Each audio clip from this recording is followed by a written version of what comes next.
മംഗളവാർത്ത 2-ാം വെള്ളി.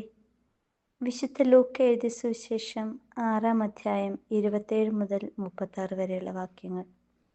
തിന്മയെ നന്മ കൊണ്ട് ജയിക്കുക. പ്രാകൃതകാലത്ത് തിന്മ ചെയ്യുന്നവനോട് പരമാവധി പക വീട്ടുക എന്നതായിരുന്നു രീതി.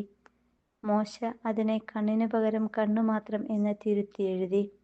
നിയമങ്ങളെ ഇല്ലാതാക്കാനല്ല, പൂർണ്ണമാക്കാനാണ് ഞാൻ വന്നത് എന്ന് പറഞ്ഞുകൊണ്ട് പുതിയ ഒരു ചട്ടമാണ് ഇന്ന് ഈ സമതല പ്രസംഗത്തിൽ നാം വായിക്കുന്നത്. തിന്മയെ നന്മ കൊണ്ട് ജയിക്കുക, ശത്രുക്കളെ സ്നേഹിക്കുക, ദ്വേഷിക്കുന്നവർക്ക് നന്മ ചെയ്യുക, ശപിക്കുന്നവരെ അനുഗ്രഹിക്കുക, അധിക്ഷേപിക്കുന്നവർക്ക് വേണ്ടി പ്രാർത്ഥിക്കുക, ഒരു ചെകിട്ടത്ത് അടിക്കുന്നവന് മറ്റേ ചെകിട് കൂടി കാണിച്ചു കൊടുക്കുക. മറ്റുള്ളവർ നിങ്ങളോട് എങ്ങനെ പെരുമാറണമെന്ന് ആഗ്രഹിക്കുന്നുവോ അങ്ങനെ തന്നെ നിങ്ങൾ അവരോടും പെരുമാറുക.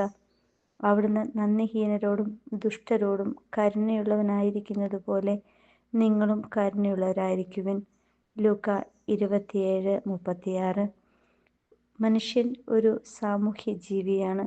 പരസ്പരം സഹായിച്ചും സ്നേഹിച്ചും ജീവിക്കുവാൻ വിളിക്കപ്പെട്ടവനാണ്.